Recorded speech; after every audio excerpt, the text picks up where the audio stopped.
नमस्कार।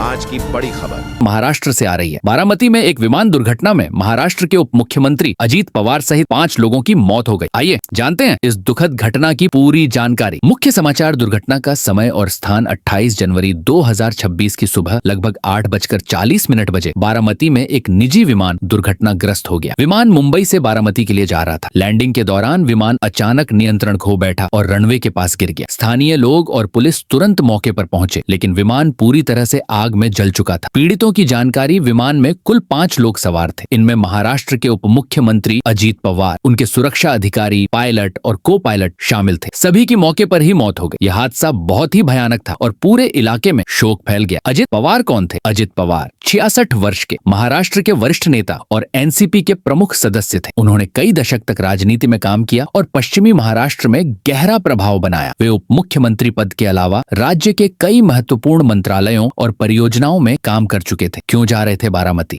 अजित पवार अपने निर्वाचन क्षेत्र बारामती में जनसभाओं और चुनावी बैठकों के लिए जा रहे थे। उन्हें स्थानीय विकास कार्यों और जनता की समस्याओं का समाधान करने के लिए वहां उपस्थित होना था। उनका कार्यक्रम सुबह के समय शुरू होना था, इसीलिए वे निजी विमान से यात्रा कर रहे थे।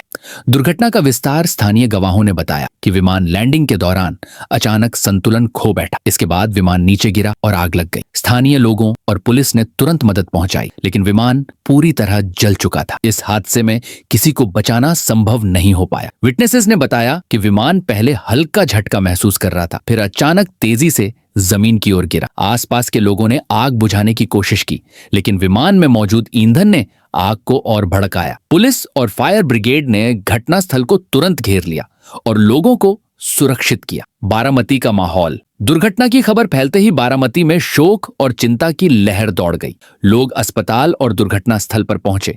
उनके पार्थिव शरीर को विद्या प्रतिष्ठान में रखा गया। बड़ी संख्या में लोग अंतिम दर्शन के लिए आए और अजीत पवार को श्रद्धांजलि दी। स्थानीय लोग बोले कि यह घटना पूरे इलाके के लिए शॉकिंग थी। समाज के कई लोग और समर्थक शोक व्यक्त करने के लिए घरों से बाहर निकले। राज्य और केंद्र सरकार की प्रतिक्रिया। प्रधानमंत्री और गृह मंत्री ने अजीत पवार की मौत पर गहरा दुख व्यक्त किया। महाराष्ट्र के मुख्यमंत्री और अन्य नेता भी शोक व्यक्त कर चुके हैं। राज्य सरकार ने 3 दिनों का शोक घोषित किया और सरकारी कार्यक्रमों में सभी गतिविधियों को रद्द कर दिया। कई वरिष्ठ नेता और विपक्ष के नेताओं ने भी संवेदना व्यक्त की। सभी टीवी चैनलों ने इस दुर्घटना की ताजा रिपोर्ट दिखाना शुरू कर दिया। विमान दुर्घटना की जांच डीजीसीए और विमान दुर्घटना जांच विभाग ने तुरंत जांच शुरू कर दी। शुरुआती रिपोर्टों के अनुसार विमान लैंडिंग के दौरान नियंत्रण खो बैठा। जांच में यह देखा जा रहा है कि तकनीकी गलती, पायलट की त्रुटि या मौसम की स्थिति में कमी इस हादसे का कारण हो सकती है। विशेषज्ञों का मानना है कि प्लेन सेफ्टी रिकॉर्ड्स और रनवे कंडीशंस पर भी ध्यान दिया जाएगा। तकनीकी जांच में विमान का फ्लाइट रिकॉर्डर और ब्लैक बॉक्स की जांच की जाएगी। अजित पवार की राजनीतिक यात्रा। अजित पवार ने 1990 के दशक से महाराष्ट्र की राजनीति में सक्रिय भूमिका निभाई। वे कई बार विधायक चुने गए और उप मुख्यमंत्री के पद पर कार्य कर चुके थे। वे सहकारी आंदोलन में भी प्रसिद्ध थे और उनके नेतृत्व में कई परियोजनाएं सफल हुई। उनके राजनीतिक करियर में कई उतार चढ़ाव आए, लेकिन उनका प्रभाव हमेशा मजबूत रहा। राजनीतिक और सामाजिक प्रभाव। अजित पवार का निधन महाराष्ट्र की राजनीति में बड़ा असर डालेगा। एनसीपी के नेतृत्व में बदलाव संभव है। आगामी चुनाव और गठबंधन की राजनीति पर भी इसका असर पड़ेगा। इसके अलावा जनता में शोक और चिंता की लहर भी महसूस की जा रही है। उनके जाने से एनसीपी की शक्ति में अस्थिरता आ सकती है। युवा और स्थानीय नेताओं को अब ज्यादा जिम्मेदारी संभालनी पड़ेगी। दुर्घटना के कारणों पर विशेषज्ञों की राय। विशेषज्ञों का मानना है कि हादसे के पीछे विमान की तकनीकी खराबी, मौसम की स्थिति या रनवे की लैंडिंग में कठिनाई हो सकती है। पूर्ण और सही कारणों का पता जांच पूरी होने के बाद ही चल सकेगा। बरमाटी के मौसम और रनवे कंडीशंस को भी जांच में शामिल किया जाएगा। पायलट के एक्सपीरियंस और ट्रेनिंग हिस्ट्री को भी देखा जाएगा। विमान और सुरक्षा उपाय। लियरजेट 45 एक छोटे निजी विमान है। इसमें सामान्यतः 5 से 6 लोग सवार हो सकते हैं। डीजीसीए और विमान दुर्घटना जांच विभाग की जांच